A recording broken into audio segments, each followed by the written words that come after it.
నమస్తే. ఈ ప్రపంచానికి మూలవాసులు ఎవరు అంటే అది ఆదివాసులు అని చెప్పేసి ఎప్పటినుంచో అంటా ఉంటారు.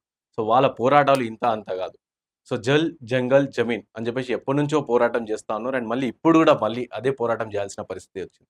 అండ్ ఇంకోటి వాళ్ళ పరిస్థితి ఏంది? ఇప్పుడు ప్రెజెంట్ ఉన్న సిట్యుయేషన్‌లో ప్రెజెంట్ ప్రభుత్వాలు ఇటు కేంద్ర ప్రభుత్వం, రాష్ట్ర ప్రభుత్వాల్లో ఆదివాసుల పరిస్థితి ఏం జరుగుతుంది? ఎందుకంటే ఒకవైపు చూసుకుంటే ఆపరేషన్ కగార్ అని చెప్పేసి ఒకవైపు కాల్పులు జరుగుతున్నాయి. చాలా వరకు ఆదివాసులు చనిపోతున్నారు అని చెప్పేసి కూడా వార్తలు వస్తా ఉన్నాయి. చాలామంది వాపోతున్న పరిస్థితి.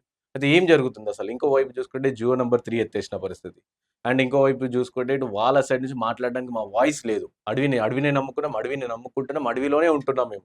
సో, బయట సమాజానికి, బయట ప్రపంచానికి వాళ్ళ వాయిస్ బయటికి రాలేని పరిస్థితి కనిపిస్తుంది. సో, మాట్లాడదాం వీటన్నిటిపైన అలాగే ఎస్సీ, ఎస్టీ రిజర్వేషన్ వర్గీకరణ ఏదైతే అంశం ఉందో దానిపైన గూడా వీటన్నిటిపైన మాట్లాడే ప్రయత్నం చేస్తాం. మనతో పాటు మాట్లాడడానికి బండారు రవికుమార్ గారు ఉన్నారు. మాట్లాడదాం మనతో పాటు. సార్ నమస్తే సార్.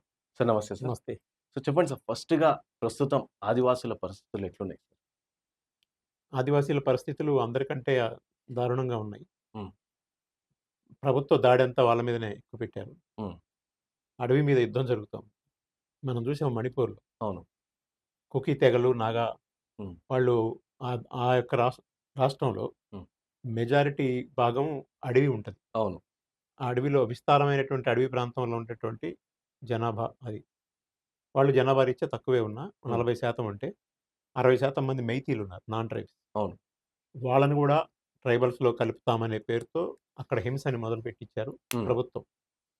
మెయిన్ టార్గెట్ అనేది మనకు తర్వాత అర్థమైపోయింది. హ్మ్. కుకీలని, నాగాలని మణిపూర్ నుంచి తరిమేస్తే, ఆ! ఆ అడవి మొత్తాన్ని గూడా అదానీలకి, అంబానీలకి, బడా కార్పొరేట్‌లకి అప్పగించాలి. అక్కడ చాలా విలువైనటువంటి హ్మ్. ఖనిజాలు అన్నీ ఉన్నాయి గాబట్టి, అడవి మీద, ఆ అడవి కింద భూమి మీద భూమి లోపల ఉన్నటువంటి ఖనిజాల మీద కన్నేసి, హ్మ్. దానికి అడ్డంగా ఉన్నారనే పేరుతో ఆదివాసీలని హ్మ్. అనేక మంది మహిళల్ని అవును. నగ్నంగా ఊరేగించి, తర్వాత రేప్ చేసి, తర్వాత చంపేసి, హ్మ్. ఇప్పటికీ 60,000 మంది ఆదివాసీలు హ్మ్. మణిపూర్‌లో క్యాంపుల్లో హ్మ్. ఉన్నారు. అంటే పునరావాస శిబిరాల్లో ఉన్నారు. అవును. వాళ్ళు అడవిలో లేరు, హ్మ్. వ్యవసాయంలో లేరు, ఇంట్లో లేరు, హ్మ్. ఆళ్ళ పిల్లలు చదువుకోవటం లేదు. వాళ్ళందరూ గూడా సహాయక శిబిరాల్లో ఉన్నారు. దీన్నేమంటాం మనం? హ్మ్. ఇది ఆదివాసీల మీద యుద్ధం అంటాం గదా! ఇదే పరిస్థితి ఇప్పుడు మధ్య భారతంలో హ్మ్. జరుగుతా ఉంది. హ్మ్. ఆపరేషన్ కగార్ అని ఆ! చెప్పేసి అది గూడా ఒకటి. జరుగుతున్నాయి. అవును. పేర్లేవైనా పెట్టనియండి. హ్మ్. అదంతా అణిచివేత. హ్మ్. కాబట్టి ఒకవేళ నక్సల్ సమస్య ఉన్నా గూడా అది శాంతి భద్రతల సమస్యగా చూడాల్సిన అవసరమే లేదు. హ్మ్. సామాజిక సమస్యగా ఎందుకు చూడకూడదు? ఆ రకంగా చూస్తే పరిష్కారం దేనికైనా లభిస్తది గదా! హ్మ్. కానీ ప్రతిదానికి ఆయుధమే తోనే ఎదుర్కొని దాంతోనే నిర్మూలించాలి అనే దానికంటే గూడా, హ్మ్. ఒకవేళ ఎవరైనా ఆయుధాలు పట్టినోళ్ళతో చర్చలు జరపకూడదని ఎక్కడా లేదు. లేదు. అవును. ఆయుధాలు పట్టినోళ్ళతో చర్చలు జరుపుతారు. ఇప్పుడు వాళ్ళు గూడా ఆయుధాలు దింపి మేము చర్చలకొస్తామని జెప్పి అంటున్నారు. అంటున్నారు. అవును. కాబట్టి సమస్య ఆదివాసీలని అంతం జేయటం అనేది సమస్య ఇక్కడ. హ్మ్. హ్మ్. వేరే సమస్య కాదు. వేరే సమస్య అయితే పరిష్కారం జేసుకోవడానికి చాలా మార్గాలున్నాయి. హ్మ్. హ్మ్. అడవుల నుంచి మొత్తం ఖాళీ జేయించాల. దానికి రకరకాల పేర్లు పెడుతున్నారాళ్ళు. హ్మ్. హ్మ్. దానికి టైగర్ జోన్ అని గూడా పెడతారు. హ్మ్. తాత్కాలికంగా టైగర్ పేరు జెప్తారు. అవును. ఆ తర్వాత ఆళ్ళందరిని ఖాళీ జేసిన తర్వాత టైగర్ గూడా ఉండదాడ. హ్మ్. హ్మ్. అదాని అనే టైగర్ ఉంటాడు. హ్మ్. హ్మ్. కాబట్టి ఈ పరిస్థితి ఉంది. మొత్తం ఆ రకంగా 370 ఆర్టికల్ అనే పేరుతో అది అది ఆదివాసీ ప్రాంతం కాకపోవచ్చు. హ్మ్. హ్మ్. హ్మ్. 35 అవును. అది ఒక బార్డర్ స్టేటు. దాన్నెందుకు తీసేశారంటే అదొక రిజర్వేషన్. హ్మ్. హ్మ్. అక్కడున్న ప్రజలకి కాశ్మీర్‌లో ఉన్న భూములు బయట వాళ్ళొచ్చి ఎవరు కొనటానికి వీల్లేదు. హ్మ్. అవి అక్కడ రైతుల చేతుల్లోనే ఉండాలనేది గదా! అవును. 35 అవును. దాన్నెందుకు తీసేశారు? అంటే అక్కడ భూముల్ని ఎవరైనా కొనుక్కోవచ్చు. హ్మ్. ఎంత బడా కార్పొరేట్ అయినా, బహుళజాతి కంపెనీ అయినా కాశ్మీర్‌లో పోయి హ్మ్. చేయొచ్చు.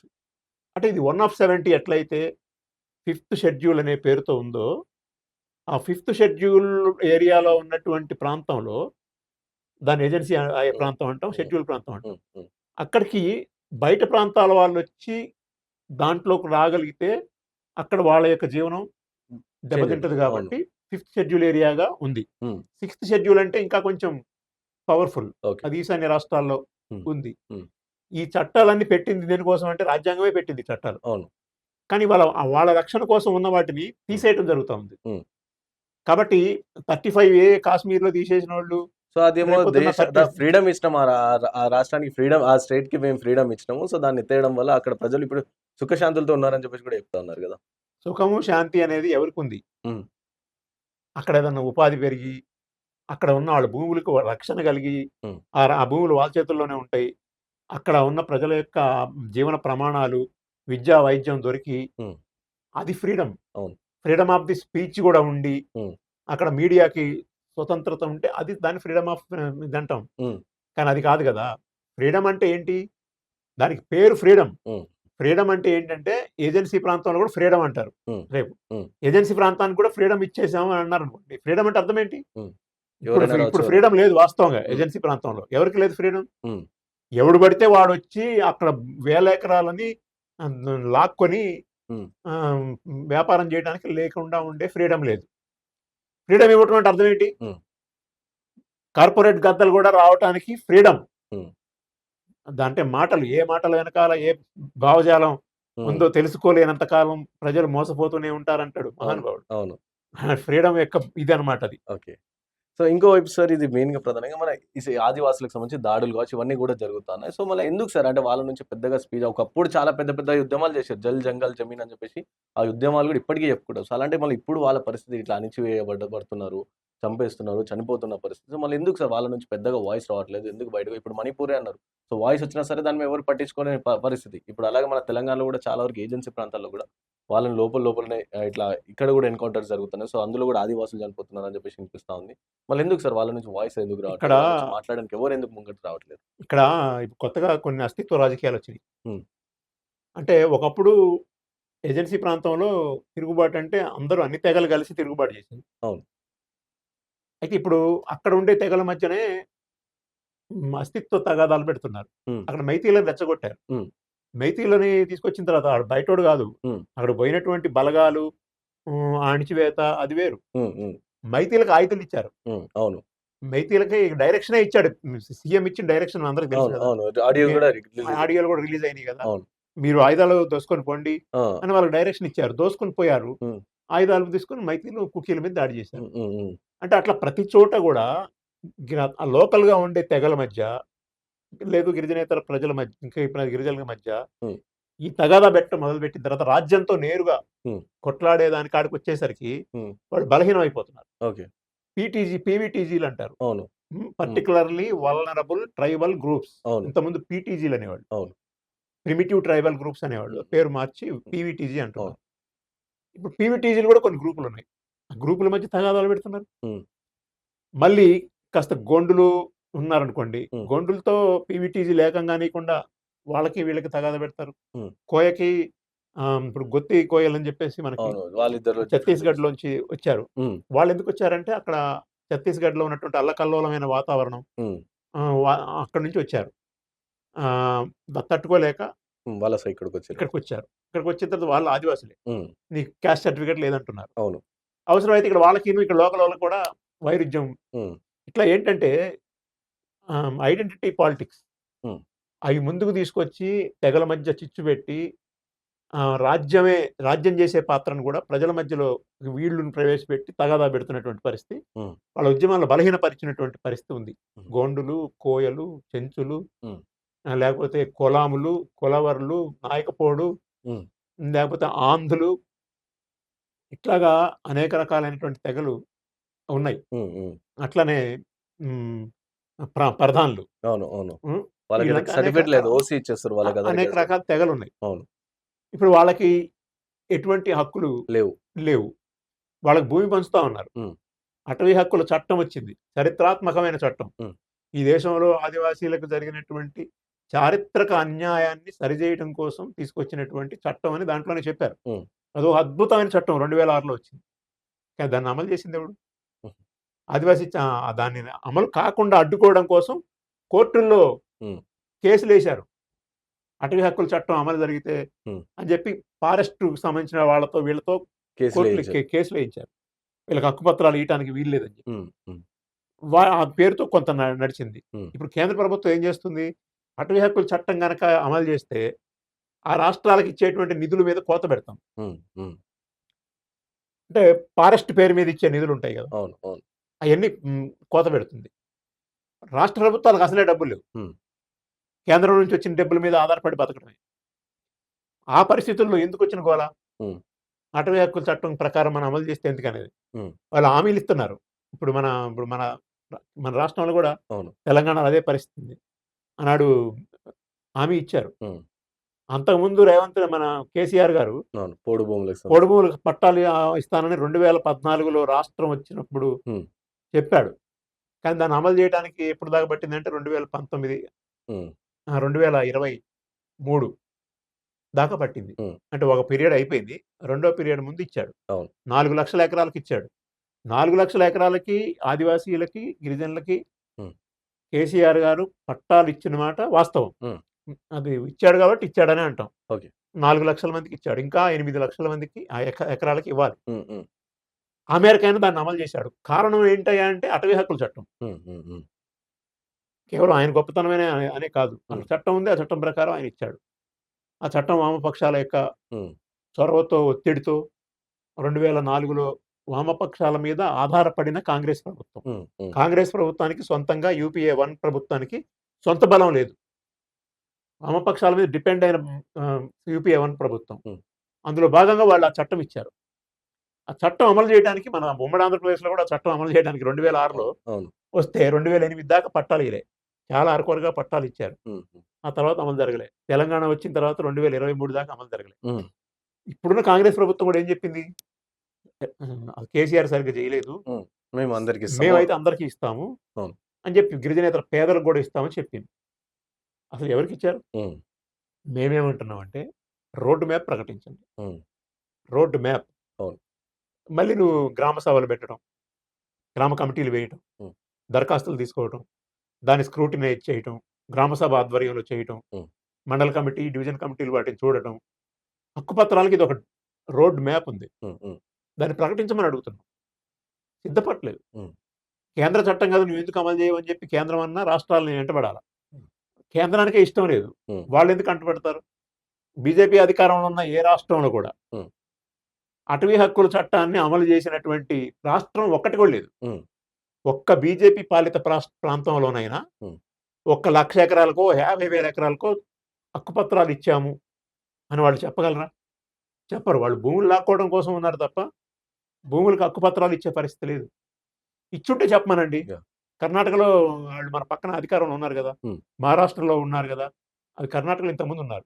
ఇప్పుడు మహారాష్ట్రలో ఉన్నారు గదా! ఇప్పుడు ఒరిస్సాలో ఉన్నారు గదా! హ్మ్. ఛత్తీస్‌గఢ్‌లో ఉన్నారు గదా! ఎం ఉన్నారు గదా! ఉన్నారు.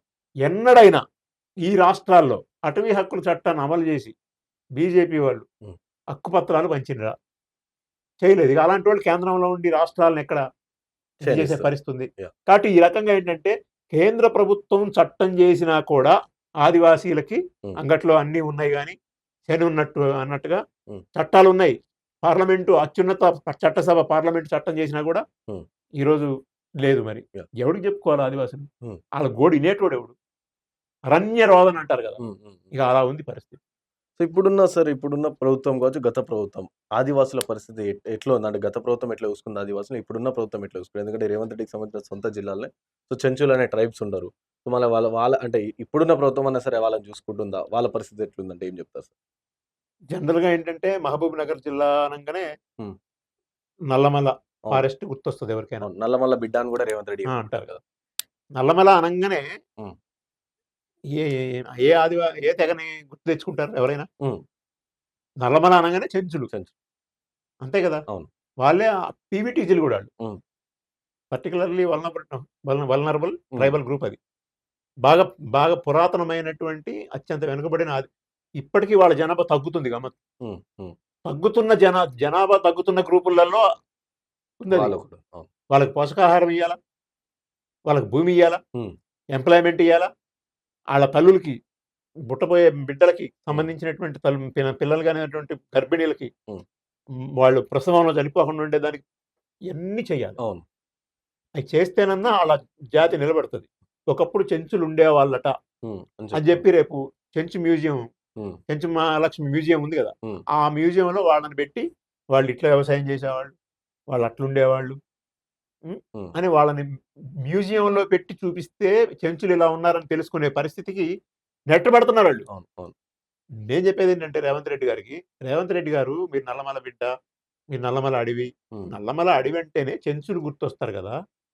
మరి ఆ చెంచుల కోసం ఒక ఐటీడీఏ ఉంది హ్మ్. మన్ననూరులో. అవును. ఆ మన్ననూరులో ఐటీడీఏకి పీఓ ఉన్నాడా? హ్మ్. రేవంత్ రెడ్డి గారిని నేను సూటిగా అడిగే ప్రశ్న ఏంటంటే, నల్లమల అడవిలో మహబూబ్ నగర్ ఉమ్మడి జిల్లా కోసం ఏర్పాటు చేసినటువంటి ఐటీడీఏకి పీఓ ఉన్నాడా? హ్మ్. ప్రాజెక్ట్ ఆఫీసర్ ఉన్నాడా?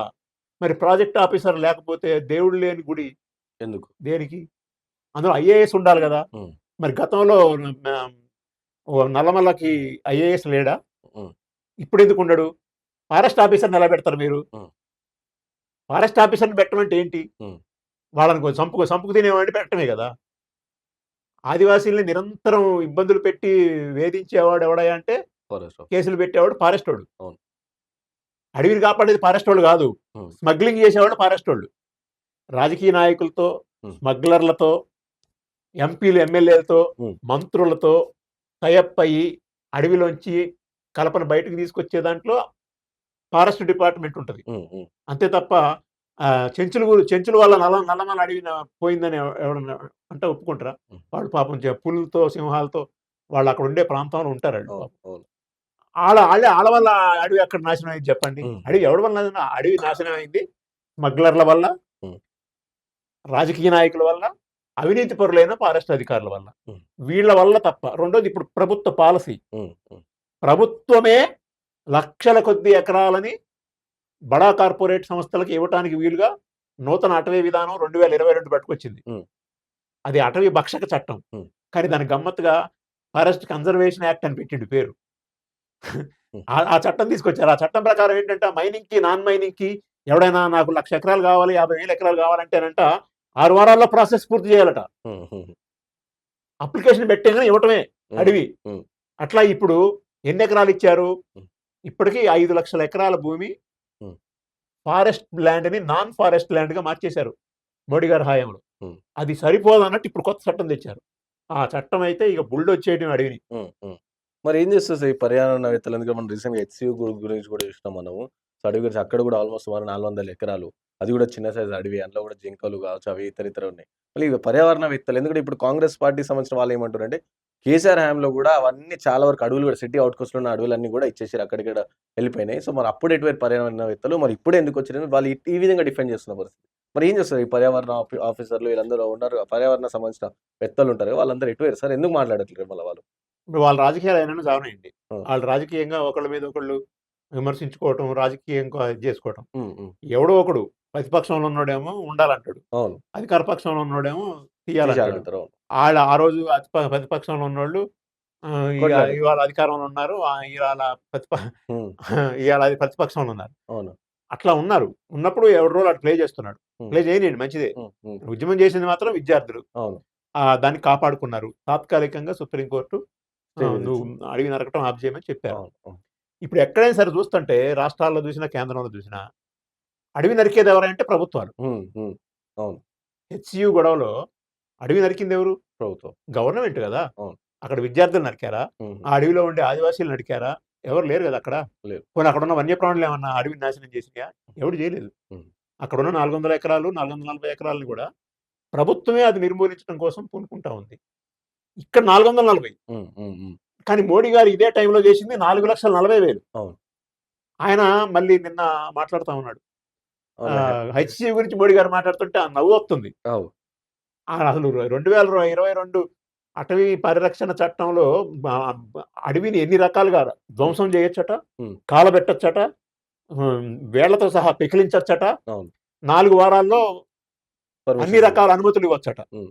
ఈ చట్టం తెచ్చిన మోడీ హ్మ్. 4,00,000 ఎకరాల ఫారెస్ట్‌ని నాన్ ఫారెస్ట్‌గా చేసిన మోడీ హెచ్‌సియు గురించి మాట్లాడుతున్నాడు.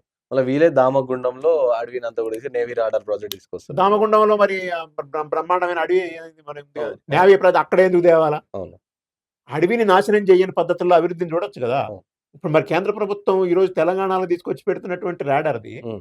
ఇంకో చోట పెట్టొచ్చు. అవును. చాలా రాష్ట్రాలు కూడా వద్దని చాలా చెప్పినాయి. ఉన్నాయి గదా! అవును. కాబట్టి ఎడారి ప్రాంతాల్లో పెట్టుకునే దానికి అవకాశం ఉంది. చాలా చోట్ల ఉంది. హ్మ్. మరి వాళ్ళు అక్కడ కాదని ఇక్కడే పెట్టి దామగుండం అడవిని నిర్మూలించిందెవరు? హ్మ్. సేవ్ నల్లమల అవును. ఉద్యమం నడిచింది 2018 మీకు గుర్తుందా? హ్మ్. 2018, 19లో సేవ్ నల్లమల. అవును. అవును. ఈ రాష్ట్రంలో ఉండే మొదటిసారి కాదు. ఎన్నడూ గూడా ఈ మన మన మన తెలుగు వాళ్ళెప్పుడు ఈ సెలబ్రిటీలు మాట్లాడరు. మాట్లాడరు. అవును. కానీ మొన్న మొట్టమొదటిసారిగా చాలా మంది సెలబ్రిటీలు సేవ్ నల్లమల అని చెప్పి ఆ! వచ్చారు. అవును. చాలా ప్రజా సంఘాలు పోరాటం చేసినాయి గదా! సేవ్ నల్లమల అనే ఫారెస్ట్ వచ్చిన తర్వాత చివరికి ప్రభుత్వమే ఉమ్, దిగొచ్చి తెలంగాణ ప్రభుత్వం ఒక చెప్పింది, ఉమ్, ఇది కేంద్ర ప్రభుత్వం ఆధ్వర్యంలో ఉంది అడవి, అవును. తెలంగాణ ప్రభుత్వంగా మేము తీర్మానం చేస్తున్నాం అసెంబ్లీలో, ఉమ్, మా తెలంగాణలో ఉన్న నల్లమల అడవి జోలికి మీరు యురేనియం తవ్వకం పేరు మీద రావడానికి అవును. వీల్లేదు, అవును. ఇది మేము నిర్ణయం చేస్తున్నాం అని చెప్పి తీర్మానం చేసిండు కేసీఆర్. ఉమ్, ఉమ్, అభినందించవచ్చు. అవును. తెలంగాణ తరపున, తెలంగాణ నల్లమల తరపున నిలబడ్డాడు.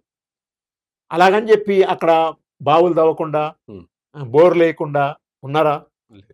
రేపు యురేనియం కత్తి వేలాడకుండా ఉంటుందా? ఉమ్, మరి ఇప్పుడు మళ్ళీ డొనాల్డ్ ట్రంప్తో ఉమ్, ఈయన మోడీ ఒప్పందాలు చేసుకుని వచ్చిండుగా యురేనియం ఉమ్, ఉమ్, అది కడం చేస్తామని చెప్పి. అణు విద్యుత్ కేంద్రాలు, అన్ని దేశాలు అణు విద్యుత్ కేంద్రాలు మూసేస్తుంటే మనల్ని అది తీసుకెళ్ళి. ప్రమాదకరమేనని చెప్పి చెప్తా ఉంటే మన వాళ్ళు అణు విద్యుత్ కేంద్రాలు ఓపెన్ చేస్తా ఉంటున్నారు. మళ్ళీ ఇదంతా తవ్వాలిగా. ఉమ్, ఏంటిది మళ్ళీ తవ్వాలంటే మళ్ళీ నల్లమల గనక తవ్వితే ఉమ్, హైదరాబాద్లో ఉన్న మంచినీళ్ళు, హైదరాబాద్లో ఉన్న వాళ్ళు కూడా మంచినీళ్ళు దొరకవు. దొరకవు. ఎందుకంటే కృష్ణానది అంతా ఉమ్, ఆమ్, దాంతో దాన్ని కలిసిపోద్ది. అవును. కృష్ణానది అంతా కలుషితం అయిన తర్వాత మరి హైదరాబాద్లోకి వచ్చే నీళ్ళు కూడా కృష్ణా నీళ్ళే కదా. అవును. ఒక భాగం గోదావరి నీళ్ళు కూడా వస్తున్నాయి అనుకోండి. ఉమ్, మరి అప్పుడు మంచినీళ్ళు అంటే హైదరాబాద్కి ఎఫెక్ట్ అయ్యిద్ది అనేసరికి అందరూ స్పందించారు. ఉమ్, ఉమ్, ఉమ్, అరే మంచినీళ్ళు రావు హైదరాబాద్ కనగానే సెలబ్రిటీలు అంతా వచ్చారు. మంచిదే, ఆ, సెలబ్రిటీలు ఏదో ఒకటి రావటాన్ని కానీ అభినందించడమే. ఆహా. దాన్ని అందరూ ఎందుకు వచ్చారని అనేది ఏం లేదు. ఉమ్, అంటే మనకు ఎఫెక్ట్ అవుతుందంటే, సెలబ్రిటీలకి ఎఫెక్ట్ అవుతుందంటే ముందుకు వస్తున్నారు. మరి ఆదివాసీలకి ఎఫెక్ట్ అవుతుందంటే ఎవడు మాట్లాడాలా? అవును, మాట్లాడు. చెంచులకి, గొండులకి, కోయలకి వీళ్ళెవరికైనా ఎఫెక్ట్ అయితే మరి వాళ్ళే మాట్లాడాలి. మరి వాళ్ళ తరపున పర్యావరణవేత్తలు కావాలా, ముందుకు రావాలా. ఉమ్, పోలవరం ఉందండి. అవును. పోలవరం అనేది పోలవరం వల్ల బెనిఫిట్ అయ్యే వాళ్ళకి ఉమ్, ఇప్పుడు ఎవరికైతే బెనిఫిట్ అవుతుందో వాళ్ళకి అదే పద్ధతుల్లో బెనిఫిట్ అయ్యేటట్టుగా ఉమ్, వాళ్ళకి అయ్యే బెనిఫిట్ని మనం వద్దంటలే. ఉమ్, కానీ ఇంత నష్టం లేకుండా, ఇంత విధ్వంసం జరగకుండా ఉమ్, పోలవరం నిర్మించే అవకాశం ఉంది. ఉమ్, దాన్ని వదిలేసి తీవ్రమైన విధ్వంసం ఒరిస్సాలో మల్కనగిరి జిల్లా, ఉమ్, ఛత్తీస్గఢ్లో దంతెవాడ జిల్లా, మన ఆంధ్రప్రదేశ్లో మన తెలంగాణలో భద్రాద్రి జిల్లా, ఉమ్, ములుగు జిల్లా, అటువైపు వస్తేనేమో తూర్పుగోదావరి, పశ్చిమ గోదావరి జిల్లాల్లో ఉన్నటువంటి జిల్లా ఏలూరు జిల్లా కానీ ఇటు ఉమ్, ఇవన్నీ ఎఫెక్ట్ అవుతున్నాయి. 4.5 లక్షల మంది ఆదివాసీలు, 3.5 లక్షల ఎకరాల అడవి. అడవి. మరి ఇంత అడవి, అందులో వన్యప్రాణులు, దాని కింద బ్యాక్ వాటర్లో మునిగిపోతుంటే ఆదివాసీ ఇంత నష్టం జరగాల్సిన అవసరం ఉందా? ఉమ్, జీవ వైవిధ్యం, విలువైన వనమూలికలు, ఉమ్, అరుదైన చెట్లు, పర్యావరణం, ఉమ్, ఆదివాసీ తెగలు, కొండరెడ్డి కోయ తెగలు, ఉమ్, ఇవన్నీ ఉన్నాయి కదా. ఇవన్నీ పోతున్నా కూడా నువ్వు విధ్వంసకర డిజైన్తోనే ఎందుకు కట్టాలి పోలవరం? సర్ ఆర్థర్ కాటన్ కోనసీమను సస్యశ్యామలం చేశాడు. ఉమ్, ఉమ్. ఎంత ఎంత నాశనం చేశాడు ఆయన. లేదు, చేయలేదు. చాలా పెద్ద వాటిని కోనసీమనే సస్యశ్యామలం చేసిన ఆయన ఉమ్, మరి ఎందుకు మనం కట్టకూడదు? అట్లా ప్రజానుకూలమైన డిజైన్లతో కట్టకూడదు. ఉమ్, అంటే ఇవాళ అడవిని నాశనం చేస్తుంది ఎవరంటే పాలక వర్గాలు. నేను ఇప్పుడు చెప్పిన అన్ని ఉదాహరణల్లో ఉమ్, 100 ఎకరాలు, 1000 ఎకరాలు కాదు, లక్షల ఎకరాలు. ఇది ఇప్పుడు కోట్ల ఎకరాలకు పోతుంది. అవును. రేపు మన పరిస్థితి ఏంటి? దీన్ని వదిలేసి పొడి భూములకు పట్టాలిస్తే అది వస్తుందట, ఇది వస్తుందంటే పొడి భూములు పట్టాలిస్తే అందులో వ్యవసాయ పచ్చని పొలాలు ఉంటాయి. ఉమ్. అంటే ఈ అడవిల గురించి మాట్లాడినప్పుడు మన డెవలప్మెంట్ వద్దా అని చెప్పేసి కూడా ప్రభుత్వాలు అడుగుతాయి. మన డెవలప్మెంట్ వద్దా, మీకు ఉద్యోగాలు వద్దా, విద్య వద్దా అని చెప్పేసి ప్రభుత్వాలు మాట్లాడుతుంది. సో వాళ్ళకి ఏం చెప్తారు? ఇప్పుడు మనం డెవలప్మెంట్ కావాలి, ఉమ్, విద్య కావాలి, ఉపాధి కావాలి. దానికోసం పర్యావరణాన్ని నాశనం చేయకుండా కూడా పొందొచ్చుగా. ఉమ్, మనకు ఉన్నాయి కదా. ఇప్పుడు చైనా ఉంది, అవును. మనం మనం పక్క దేశమే కదా. ఉమ్, కొన్ని లక్షల ఎకరాల అడవిని, మన మైదాన ప్రాంతాన్ని అడవిగా మార్చేస్తున్నాడు వాడు. అవును. అవునా కదా? ఉమ్. మరి మనం ఎందుకు మార్చలేము? మనం అడవినే కూడా మైదానం మార్చగలుగుతాం చేస్తారు. కదా. అడవిని లేకుండా చేయగలుగుతున్నాం. మరి అవును. చైనా వాడేమో మా అడవి లేదు కాడ అడవిని సృష్టిస్తున్నాడు, అవును. ఇటు దుబాయ్ వాళ్ళు కూడా తయారు చేసుకుంటారు సార్. చేస్తున్నారు కదా. మనం పర్యావరణాన్ని నాశనం చేస్తేనే అభివృద్ధి జరుగుద్ది ఉమ్, అంటే ఒక పెట్టుబడిదారుడికి 5,000 ఎకరాలు ఇస్తే సరిపోద్ది అనుకుంటే ఉమ్, వాడు 25,000 అడుగుతున్నాడు. అవును. నువ్వు అడిగినంత ఇస్తానంటున్నారు వీళ్ళు.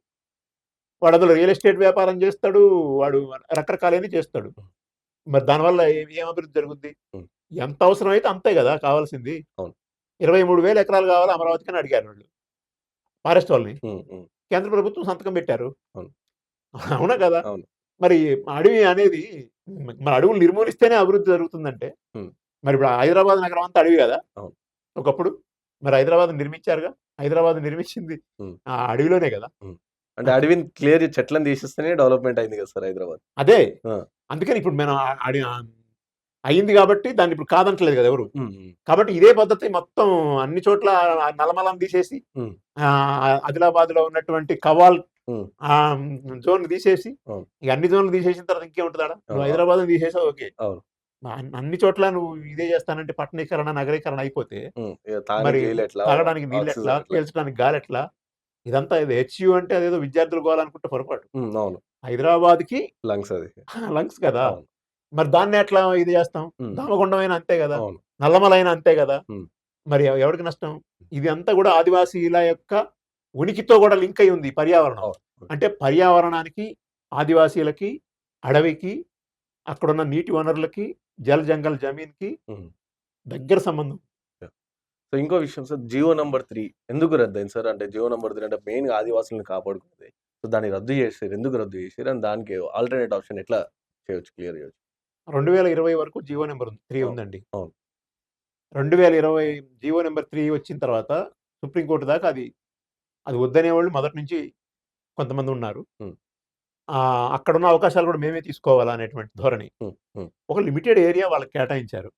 ఆ ఏరియాలో రిజర్వేషన్ వాళ్ళకి ఉంది. హ్మ్. హ్మ్. ఆళ్ళేం బయటకొచ్చి చేయలేరు గదా! హ్మ్. ఏజెన్సీ ప్రాంతంలో ఉన్నటువంటి ఆదివాసులు హైదరాబాదో, లేదా పట్టణ ప్రాంతాలకో, విశాఖపట్నం లేకపోతే వరంగల్‌లో హ్మ్. పట్టణ ప్రాంతాలకొచ్చి వాళ్ళేం ఉద్యోగాలు కొట్టేయరు గదా! అవును. వాళ్ళ ప్రాంతంలో వాళ్ళకి అంగన్వాడీ, ఈ టీచర్లు, హ్మ్. ఫారెస్టు, హ్మ్. లేపోతే నర్సులు, విద్యా, వైద్యం ఆటిలల్లో వాళ్ళకి కొన్ని ఉద్యోగాలు అక్కడ రిజర్వేషన్ 100% రిజర్వేషన్ ఇచ్చారు. సో, ఆ ఏజెన్సీ ప్రాంతాల్లో వాళ్ళ కోసం 100% రిజర్వేషన్ కోసం జియో నంబర్ 3 ఉంది. ఉంది. హ్మ్. దానికి రావడానికి కారణం ఏంటంటే ఫిఫ్త్ షెడ్యూలే. ఓకే. ఏజెన్సీ చట్టమే. ఆ! ఏజెన్సీ ఉంది కాబట్టి అదొచ్చింది. హ్మ్. జియో హ్మ్. నంబర్ 3 అనేది అదేమో ఇంకో చోట పట్టణ ప్రాంతాల్లో జియో నంబర్ 3 చేయడానికి అవకాశం లేదు. లేదు. ఓకే. రాజ్యాంగం దాన్ని ఫిఫ్త్ షెడ్యూల్ ప్రకటించింది కాబట్టి వచ్చింది. హ్మ్. ఇప్పుడేం జరిగింది? సుప్రీం కోర్ట్ దాన్ని కొట్టేసింది. హ్మ్. సుప్రీం కోర్ట్ కొట్టేయడానికి కారణం ఏంటి? ప్రభుత్వం తరపున వాదించాల్సినటువంటి లాయర్లని హ్మ్. పకడ్బందీగా ప్రభుత్వం పంపియాలి గదా! అవును. ప్రభుత్వం చాలా చోట్ల ఏం చేస్తుందంటే, ఆదివాసీలని అడవి నుంచి ఎల్లగొట్టాలి అనే హ్మ్. ఒక తీర్పు హ్మ్. వచ్చింది. ఎందుకొచ్చిందది? హ్మ్. అంటే రావడానికి కారణం ఏంటంటే, మోడీ ప్రభుత్వం హ్మ్. లాయర్లని సుప్రీం కోర్ట్‌లో హ్మ్. గట్టిగా వాదింపజేయలేదు. ఏం జెప్పింది? హ్మ్. ఎవరికైతే హక్కుపత్రాలు లేవో వాళ్ళు అడవి నుంచి ఖాళీ చేయండి అని తీర్పిచ్చింది. దేశమంతా గగ్గోలైంది. హ్మ్. గగ్గోలై సుప్రీం కోర్టే ఆత్మరక్షణలో పడి చెప్పింది సుప్రీం కోర్ట్. హ్మ్. హ్మ్. నా తప్పేం లేదు. హ్మ్. ఆదివాసీల తరపున హ్మ్. మాట్లాడటం కోసం అక్కడ వాయిస్ లేదు. హ్మ్. అవును. ప్రభుత్వం నుంచి వచ్చిన వాళ్ళు వాదించే పరిస్థితి లేదు. లేదు. అవతల వద్దనే వాళ్ళది ఎక్కువ వయసు. ఎక్కువ వాయిస్ ఉంది. ఆ వాయిస్ ప్రకారం మేము తీర్పిచ్చాం. హ్మ్. మా తీర్పుని మేమే నిలుపుదల చేస్తున్నాం. హ్మ్. మళ్ళొచ్చి రండి హ్మ్. అని చెప్పింది. ఓకే.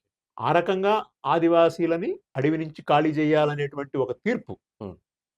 వచ్చిన తర్వాత కూడా ఆగింది. హ్మ్. దేశవ్యాప్త నిరసన వల్ల. హ్మ్. మోడీ ప్రభుత్వం మాత్రం సుప్రీం కోర్ట్‌లో నిర్వహించాల్సిన పాత్ర నిర్వహించకపోవటం వల్ల వచ్చింది. ఈ మాట మేము చెప్పట్లే. హ్మ్. ఆ మాట సుప్రీం కోర్టే చెప్పింది. మీరెందుకు రారా లాయర్లు? హ్మ్. మీరెందుకు ఈ వాదన వినిపించరు? ఇప్పటికైనా వచ్చి మీరు ఇది చేయండి అని చెప్పారు. ఓకే. జియో మరిప్పుడు నంబర్ 3 చేస్తున్నారా? కూడా అంతే. మరిప్పుడు చేస్తున్నారా సార్ ఎవరైనా? ఆ తీర్పు అలా పెండింగ్‌లో ఉంది. ఓకే. ఆ! ఆ తీర్పు మళ్ళీ రేపు గనక ఫోర్స్‌లోకి వస్తే గనక హ్మ్. ఖాళీ చేయాలని చట్టమే ఇగ. ఖాళీ చట్టం చేయిస్తారు. ప్రకారం ఖాళీ చేపిస్తారనమాట. అంటే మనుషులు హ్మ్. ఉండటానికి లేదక్కడ. మరెట్లా సార్ దీనికి పరిష్కారం ఏంటి? పరిష్కారం వాళ్ళకున్న చట్టాలని రాజ్యాంగం కల్పించినటువంటి అవకాశాలు ఏవైతే ఉన్నాయో హ్మ్. వాటిని ఉంచాల. వాటిని పోగొట్టకూడదు. వాళ్ళు హ్మ్. కొత్తయి ఏమి అడగట్లే. అవును. మాకు ఉన్నాడనే అయి గావాలి, ఇయి గావాలి గొంతెమ్మ కోరికలు కోరట్లే. వాళ్ళేమంటున్నారంటే రాజ్యాంగం మాకు ఏ హక్కులైతే కల్పించిందో, హ్మ్. మాకు ఏ అవకాశాలైతే కల్పించిందో, ఫిఫ్త్ షెడ్యూల్, హ్మ్. సిక్స్త్ షెడ్యూల్ ఆ ప్రాంతాల్లో వచ్చినటువంటి అవకాశాలు, చట్టాలు ఏవైతే ఉన్నాయో అది జీసీసీలు గావచ్చు, ఐటీడీఏలు గావచ్చు, ఇయన్నీ మాకుంచండి. హ్మ్. ఎందుకు మీరు లాక్కుంటారు? అని అడుగుతున్నారు. ఇప్పుడు జీవో నంబర్ 3 ఏంటి? హ్మ్. జీవో నంబర్ 3 రాకపోతే విద్యా అవకాశాలు, ఉద్యోగ అవకాశాలు రాబోయే కాలంలో ప్రధానంగా ఉద్యోగ అవకాశాలు దొరకదు. హ్మ్. మరి ఎవరి చేతిలో ఉంది పరిష్కారం అని అడగొచ్చు. హ్మ్. ఈ 2 తెలుగు రాష్ట్రాల చేతిలో పరిష్కారం లేదు. కేంద్రం చేతిలో ఉంది. సుప్రీం కోర్ట్ తీర్పు మీద హ్మ్. ఆర్డినెన్స్ అన్నా చేయాలి. హ్మ్. సింపుల్ మెజారిటీతో పార్లమెంట్ చట్టం అన్నా చేయాలి. పార్లమెంటు చట్టం చేయదలుచుకుంటే 5 నిమిషాల్లో జీవో నంబర్ 3 వచ్చేస్తది. హ్మ్. ఎన్ని చట్టాలు చేయట్లే మోడీ. అవును. మోడీ తనకు అనుకూలంగా బోలెడన్ని చట్టాలు చేసుకుంటున్నాడు. హ్మ్. హ్మ్. తన ఎజెండాకి అనుగుణంగా. మరి ఆదివాసీల కోసం జీవో నెంబర్ 3 గురించి హ్మ్. ఒక ఆర్డినెన్స్ చేయడం, ఆ? హ్మ్. లేదా 7 మండలాల్లో ఉన్న ఆదివాసీలు ముంచడం కోసం ఆర్డినెన్స్ ఒక్క నిమిషంలో చేసుకోలేదా? అవును. చేశాడు కదా. హ్మ్. మరి అలాంటప్పుడు ఈ 2 రాష్ట్రాల్లో ఉన్న ఆదివాసుల కోసం ఒక్క నిమిషం కేటాయిస్తే పార్లమెంట్‌లో చట్టమైద్దిగా. అనేక రకాల గ్రూప్స్‌కి ఉద్యోగాలు ప్రకటిస్తున్నారు. హ్మ్. ఆళ్ళకక్కడ ఉద్యోగాలు రావట్లేదు. మైదాన ప్రాంతాలతో సమానంగా ఉంది వాతావరణం ఆడ. హ్మ్. అవునా గదా! అవును. ఏటూరు నాగారం వాడు, హ్మ్. ఉట్నూరు వాడు, భద్రాచలం లోపల అడవిలో ఉన్నవాడు, ఖమ్మం వచ్చి, హ్మ్. ఖమ్మంలో ఉన్నోడితో కొట్లాడి ఉద్యోగం సంపాదించగలడా? లేదు. సాధ్యం కాదు గదా! హ్మ్. అందుకనే కదా అడవిలో ఉన్నోడికి రిజర్వేషన్ ఇచ్చారు. హ్మ్. సో, దాన్ని ఇప్పుడేం చెప్పాలి, తీసేసి నువ్వు దాన్ని దీన్ని సమానం చేసిన తర్వాత ఇక వాడికి ఉద్యోగం వస్తదా? ఈ విషయం మోడీకి తెలవదా? హ్మ్. ఈ విషయం బీజేపీకి తెలవదా? మరెందుకు చేయరు? హ్మ్. మన ప్రభుత్వాలు గూడా ఫోర్స్ పెట్టారు మళ్ళా. ఫోర్స్ అందుకని నేను చెప్పేదేంటంటే, ఇది చాలా సింపుల్‌గా పరిష్కారం చేయొచ్చు జీవో నంబర్ 3ని. హ్మ్. పరిష్కారం చెయ్యట్లేదు. ఈ మన రాష్ట్రాల శాసనసభల నుంచి కూడా అందుకేనేనండి ట్రైబల్ అడ్వైజరీ కమిటీ ఎయ్యమనండి. తెలంగాణలో ట్రైబల్ అడ్వైజరీ కమిటీ లేదు. హ్మ్. తెలంగాణలో ట్రైబల్ మినిస్టర్ లేడు. యెస్. ఎవడికి చెప్పుకోవాలి బాధ? హ్మ్. మినిస్టర్ లేకపోతే. కాబట్టి ట్రైబల్ మినిస్టర్‌ని పెట్టండి. హ్మ్. ట్రైబల్ అడ్వైజరీ కమిటీ పెట్టండి. అసెంబ్లీలో తీర్మానం పెట్టండి. జీవో నంబర్ 3ని పునరుద్ధరించమని చెప్పి కేంద్రాన్ని కోరుతూ హ్మ్. మళ్ళీ ఒకసారి తీర్మానం చేయమనండి. ఇప్పుడు బీసీ రిజర్వేషన్ ఉంది. హ్మ్. ఇప్పుడు 42% వచ్చింది. ఓ మంచి పరిణామం. ఎస్సీ వర్గీకరణ ఉంది. అవును. సో, జరిగింది. అదే అడుగుదాం దానికింత అనుకున్నా సార్. ఆ! అవును. సో, ఇది ఇటు ఒక వైపు చూసుకుంటే ఇటు మొన్న సుప్రీం కోర్టే చెప్పింది. ఎస్సీ, ఎస్టీ రిజర్వేషన్ సంబంధించి. సో, ఒక తీర్పు ఇచ్చింది ఆగస్టు 1 తారీఖున. సో, దానికి సంబంధించి వాళ్ళందరూ రిజర్వేషన్‌లో అవన్నీ చేసుకోండి అని చెప్పేసి. సో, అలాంటిది ఇప్పుడు రాష్ట్రంలో బీసీ రిజర్వేషన్ ఆల్రెడీ అయిపోయింది. బీసీ సబ్ క్లాసిఫికేషన్ అయిపోయింది. ఎస్సీ సబ్ క్లాసిఫికేషన్ అయిపోయింది. ఇప్పుడు ఆల్రెడీ జియో కూడా వచ్చేసింది. మరి ఎస్టీ పరిస్థితి ఏంటి సార్? ఎస్టీ వర్గీకరణకు సంబంధించి సో, దాని గురించి ఎందుకు ఎవరు మాట్లాడట్లేదు? ఎందుకంటే వద్దా రాజ్యాంగం అంటే ఇటు ఆదివాసులకు కావచ్చు వాళ్ళందరికీ కూడా రిజర్వేషన్ ఫలాలు వద్దంటారా? మాట్లాడని వాళ్ళు ఎందుకు మాట్లాడట్లేదో నాకు అర్థం కావట్లేదు. హ్మ్. అది వాళ్ళు చెప్పాలా. హ్మ్. ఎందుకు ఆదివాసీలకి ఆహ్, వర్గీకరణ వద్దంటున్నారనేది. హ్మ్. కావాలనుకున్నోళ్ళకి వస్తుంది. అవును. ఆ! ఇప్పుడు బీసీలకి కావాలనుకున్నారు ఎప్పుడో వచ్చింది. వచ్చేసింది. ఏబీసీడీ ఎప్పుడో ఉన్నాయి అవును. బీసీలో. అవును. ఇప్పుడు ఆ ఏబీసీడీల్లో ఉన్న దాంట్లో కూడా 27% ఉంటే 27% కుదరదు. హ్మ్. మాకింకా కావాలని కొట్లాడుతున్నారు కొట్లాడుతున్నారు. కాబట్టి అవును. 42 వచ్చింది. హ్మ్. 42 అనేది అసెంబ్లీలో తీర్మానం అయింది. ఓకే. పార్లమెంట్‌కి పోయింది. హ్మ్. ఇప్పుడు తెలంగాణ వాళ్ళు కొట్లాడుతున్నారు. అవును. అవును. మా మా అసెంబ్లీ తీర్మానాన్ని మీరు ఆమోదించండని. హ్మ్. ఇప్పుడు పోయిందాడ. హ్మ్. పోయి ఢిల్లీ నడుస్తున్నా. ఢిల్లీ కోర్ట్‌లో ఉంది. అవును. ఆళ్ళు ఇస్తారా ఇవ్వరా అనేది అది నడుస్తుంది. నడుస్తుంది. అవును.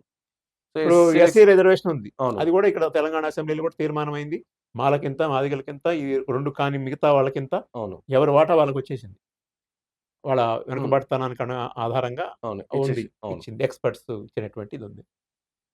ఆదివాసీల గురించి కూడా అదే చర్చ. హ్మ్. ఆదివాసీల్లో కూడా 3 రకాలున్నారు. హ్మ్. ఒకటి ప్లెయిన్ ట్రైబ్స్. హ్మ్. 2 ఏజెన్సీ హ్మ్. ట్రైబ్స్. ఓకే. ఏజెన్సీలో కూడా మళ్ళీ పర్టిక్యులర్‌లీ వల్నరబుల్ ట్రైబల్ గ్రూప్స్. హ్మ్. హ్మ్. అంతరించిపోతున్న ఆదివాసీ తెగలు.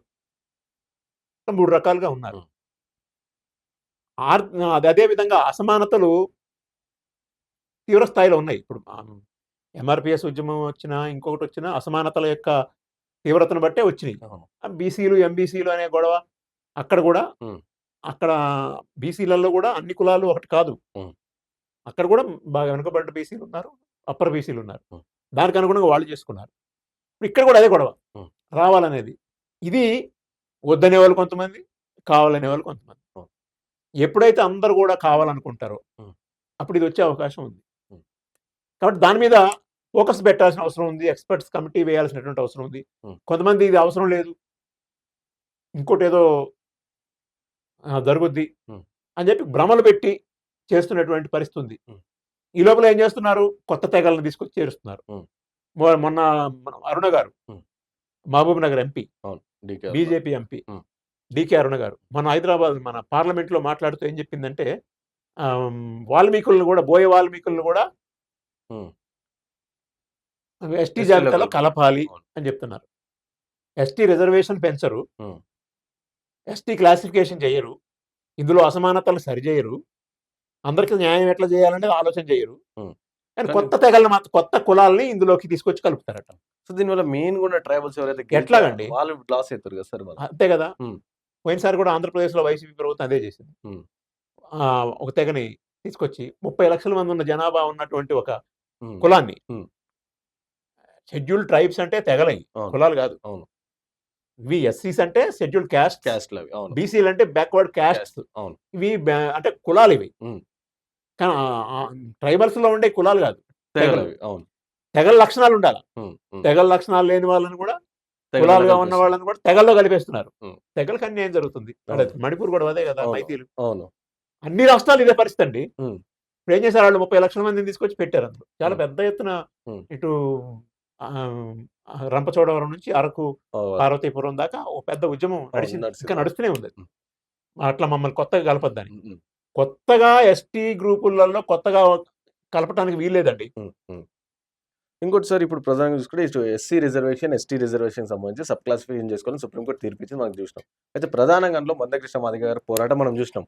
మాలలు రిజర్వేషన్ ఫలాలు చాలా అందుకున్నారు, ఆల్రెడీ డెవలప్ అయిపోయారు. సో డెవలప్ కాని ప్లేస్లో మేము మాదిగలో ఉన్నాం కాబట్టి మాకు ఇంకా రిజర్వేషన్ పెంచండి, మాకు చూడండి అని చెప్పి చెప్తా ఉంటే, సో దానికి సంబంధించి ఒక కమిటీ ఏర్పాటు చేసి అన్నీ అయిపోయింది. సో ఇప్పుడు ఎస్టీ విషయానికి వస్తే, ఎందుకంటే ఎస్టీ వర్గీకరణ గురించి కూడా సుప్రీంకోర్టు ఒకటే రోజు ఎస్సీ ఎస్టీ ఇద్దరు చెప్పింది. సో ఎస్టీ వర్గీకరణ విషయానికి వస్తే ఇప్పుడు ఎస్టీలో లంబాడ సామాజిక వర్గం కావచ్చు, ఇక మిగతా తెగలు ఇవన్నీ మీరు చెప్తే ఆదివాసులు వాళ్ళందరూ. సో వీళ్ళిద్దరిని కంపేర్ చేసుకొని చూసుకుంటే ఇప్పుడు కూడా ఎక్కడ కూడా చూసుకుంటే లంబాడ సామాజిక వర్గం కూడా ఒక ప్లేస్ పైనే ఉంది.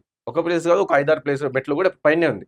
సో వాళ్ళంతా డెవలప్ అయినా మనం వీడియో చూసినా సరే వాళ్ళ వాయిస్ వినిపించడానికి కావచ్చు, వాళ్ళకి నుంచి మినిస్టర్ కావచ్చు, ఎమ్మెల్యేలు కావచ్చు, ఇట్లా వాళ్ళకు చూపిస్తున్నారు. కానీ ట్రైబల్స్ నుంచి ఆ విధంగా ఆ వాయిస్ మాట్లాడడానికి ఎవరు లేరు. కానీ వాళ్ళ ఈ క్లాసిఫికేషన్ ఇప్పుడు చాలా అవసరం ఎస్టీలకు కూడా ఉంది. సో మళ్ళీ ఎందుకు సార్, అంటే వాళ్ళ నుంచి ఆ చైతన్యం రావట్లేదా? లేకపోతే వాళ్ళ నుంచి మాట్లాడట్లేరా? లేకపోతే షెడ్యూల్ ట్రైబ్స్ అంటే ఇటు లంబాడ సామాజిక వర్గం కూడా వాళ్ళ గురించి మాట్లాడలేదు. ఎందుకంటే షెడ్యూల్ ట్రైబ్స్ అంటారు, వీళ్ళని అదే అంటారు, వాళ్ళని అదే అంటారు. బట్ ఎందుకు సార్, అంటే వాళ్ళ నుంచి ఎందుకు ఇంత పెద్ద ఎత్తున వాయిస్ రావట్లేదు? అంటే వాళ్ళ గురించి రిప్రజెంటేషన్ ఇవ్వడానికి కూడా ఎవరు ముందుకు రావట్లేదు ఎందుకంటారు? అదే ఇప్పుడు కొంత భ్రమల్లో ముంచుతున్నారు. ఉమ్, ఇప్పుడు కొత్త ఒక ఆల్రెడీ ఉన్నదాన్ని తీసేయాలన్నా, కొత్తది కలపాలన్నా రాజకీయ నిర్ణయం జరగాలి. అవును ఇప్పుడు ఒకటి ఉంది, దాన్ని తీసేయాలనుకున్నారు అనుకోండి. ఉమ్, ఇప్పుడు ఎవరు చెప్పాలి ముందు అభిప్రాయం? ఫస్ట్ అవును బీజేపీ చెప్పాలా, అవును 2 కాంగ్రెస్ చెప్పాలా, ఉమ్, 3 బీఆర్ఎస్ చెప్పాలా. ఉమ్, 3 పెద్ద పార్టీలు. అవును ఈ 3 పెద్ద పార్టీలు ఒక కులాన్ని తీసేయాలని అనకుండా ఉమ్, తీసేయడం సాధ్యం కాదు. కాదు అవును. వాళ్ళు చెప్పరు. మరి అది వేరే ఇష్యూ అయిపోతుంది. అది ఇష్యూ వేరే ఇష్యూ అయింది. అవును. ఏ పార్టీ కూడా, ఉమ్, అంటే ప్రధాన పార్టీలు, మిగతా ఉమ్, చిన్న చిన్న పార్టీలు చెప్పే వాటికి ఎమ్మెల్యేలు లేని పార్టీలు, ఉమ్, ఉమ్, 1, 2 ఉన్న పార్టీలు, ఆ, వాళ్ళు పెద్ద ఇది కాదు కదా. వాళ్ళ అవును అభిప్రాయం చెప్పినా చెప్పకపోయినా దానికి పెద్ద ఇది ఉండదు. ఉమ్, అభిప్రాయం చెప్తారు. ఉమ్, కానీ ఎమ్మెల్యేలు ఉన్నవాళ్ళు ఉమ్, అటు లోక్సభలో గాని, రాజ్యసభలో గాని, శాసన మండలిలో గాని, ఉమ్, శాసనసభలో గాని ఉమ్, ఎవరైతే మొదటి, రెండవ, మూడవ పార్టీలుగా ఉన్నారో, లేదా ఉమ్, ప్రతిపక్ష అధికార పార్టీలుగా ఉన్నారో, వాళ్ళు రాజకీయ నిర్ణయం చేయకుండా ఉమ్, అది జరగదు. రాజకీయ నిర్ణయం చేసే అవకాశం ఉందా లేదా, ఉమ్, మనం ఏం అడగాలి, ఏది అవకాశం లేదనేది ఆలోచించుకోవాల్సిన అవసరం ఉంది. ఉమ్, ఇప్పుడు ఇలా వాదించే వాళ్ళు లేరా అంటే ఉన్నారు. ఉమ్, ఇప్పుడు మనకి మన మన తెలంగాణ రాష్ట్రంలో చూసుకుంటే ఆదివాసీ ప్రాంతాల నుంచి ఎమ్మెల్యేలుగా ఉన్న వాళ్ళు కూడా ఉన్నారు. ఇప్పుడు ఉమ్, ఉమ్, అశ్వారావుపేట నుంచి మొదలుపెట్టి, ఉమ్, అశ్వారావుపేట, వినపాక, ఉమ్, భద్రాచలం, ఓకే, ఉమ్, ములుగు, ఉమ్, ఖానాపూర్, ఉమ్, ఆసిఫాబాద్, ఉమ్, ఇట్లా చూసుకుంటే ఉమ్, ఆదివాసీ ప్రాంతాల్లో ఉండే ఎమ్మెల్యేలు ఆదివాసీలే ఉన్నారు. ఉన్నారు. మరి ఎందుకు మాట్లాడట్లేదు సార్ ఇందులో వాళ్ళు అధికార వాళ్ళు? పార్టీ వాళ్ళు కూడా ఉన్నారు. అవును అవును అర్థమైందా? ఉమ్, రెండోది మంత్రి కూడా ఉన్నారు ఇందులో ఒకళ్ళు. ఉమ్. కాబట్టి వాళ్ళు అడగాలి ముందు. అదే వాళ్ళు మాట్లాడారు, మాకు 2 వర్గీకరణ కావాలి వద్దని వాళ్ళు మాట్లాడారు. వాళ్ళు మాట్లాడాలి. ఒకటి, ఉమ్, వాళ్ళు మాట్లాడకపోతే మిగిలిన ప్రతిపక్ష పార్టీల్లో ఉన్నటువంటి గిరిజన ఎమ్మెల్యేలు ఉన్నారు. ఉమ్, వాళ్ళైనా మాట్లాడచ్చు. అవును మాట్లాడకూడదని ఏం లేదు కదా. ఉమ్, ఉమ్, ట్రైబల్ అడ్వైజరీ కమిటీ మీటింగ్ పెట్టొచ్చు, అభిప్రాయాలు తీసుకోవచ్చు, ఉమ్, అనేక మంది నిపుణుల్ని పిలిచి మాట్లాడచ్చు. ఉమ్, ఏంటి అసమానతలు, ఏ స్థాయిలో ఉన్నాయి, ఉమ్, ఈ పోగొట్టాలంటే ఏం చేయాలి, భూమి ఉమ్, విషయంలో ఏం చేయాలి, స్థానిక సంస్థల విషయంలో ఏం చేయాలి, విద్యావకాశాల్లో ఏం చేయాలి, ఉద్యోగావకాశాల్లో ఏం చేయాలి, నిధుల కేటాయింపులో ఏం చేయాలి, ఉమ్, సప్లైని ఎలా అమలు చేయాలి, ఐటీడీఏల నిధులు ఎలా తీసుకురావాలి, ఉమ్, ఇవి వీటిల్లో కూడా వర్గీకరణ ఉమ్, బాగా వెనకబడ్డ వాళ్ళ నుంచి స్టార్ట్ చేయాలి. అవును పీవీటీజీల దగ్గర నుంచి, అడవిలో ఉన్నటువంటి ఆదివాసీల దగ్గర నుంచి ఉమ్, స్టార్ట్ చేయాలి. స్టార్ట్ చేసి ఆ నిధులు కేటాయించే దాంట్లో కూడా ఉండాలి. ఉమ్, వర్గీకరణ అంటే కేవలం ఉద్యోగాలు అనే ఉమ్, కాదు. ఉమ్, ఉమ్, వీళ్ళు సెపరేట్ కదా, తెగలు కదా, అవును అవును వీళ్ళు సెపరేటు. కులాలు ఇప్పుడు ఎస్సీలు అంటే రాష్ట్రం అంతా ఉంటారు, అవును బీసీలు అంటే రాష్ట్రం అంతా ఉంటారు, ఉమ్, ఎస్టీలు అలా కాదు కదా. ఉమ్, సెపరేట్గా వాళ్ళకి ఒక నిర్దిష్టమైనటువంటి ప్రాంతాలు ప్లేస్. ప్రాంతం ఉంది. అవును. ఏజెన్సీ ప్రాంతం ఉంది. అక్కడి వరకే కదా! హ్మ్. అంటే వాళ్ళకొక భౌగోళిక రిజర్వేషన్ ఉంది. అవును. ఆ ప్రాంతంలో నిధుల కేటాయింపు, హ్మ్. ఆ ప్రాంతంలో తెగల మధ్య అసమానతలను కూడా దృష్టిలో పెట్టుకొని హ్మ్. ఆ నిధులు కేటాయించే పద్ధతి స్థానిక సంస్థల్లో గాని, ఉద్యోగాల్లో గాని, విద్యావకాశాల్లో గాని, అభివృద్ధిలో గాని హ్మ్. అన్నిట్లో కూడా నష్టం జరగకుండా ఉండేటట్టుగా చేసుకునేదానికి అవకాశం ఉంది. హ్మ్. దాన్ని ఎవరు చేయాలి? హ్మ్. ఎక్స్‌పర్ట్స్ కమిటీ ఎయ్యాలి. నిపుణుల కమిటీ ఏస్తే, హ్మ్. ఆ నిపుణుల కమిటీ 6 నెలల్లో మీరు సర్వే చేయండి. 6 నెలల్లో మాకు నివేదిక ఇవ్వండి. ఆ నివేదికను మళ్ళీ మేము పరిశీలిస్తాం. మళ్ళీ అసెంబ్లీలో చర్చిస్తాం. ఆ రకంగా ఎవరికి బాగా అన్యాయం జరుగుతుంది, ఎవరు బాగా వెనకబడి ఉన్నారు, ఎవరికి వాళ్ళకి ఏ రకంగా న్యాయం చేయాలి, రిజర్వేషన్ వాళ్ళకి ఎట్లా ఇవ్వాలి అనేది చూడాలి. హ్మ్.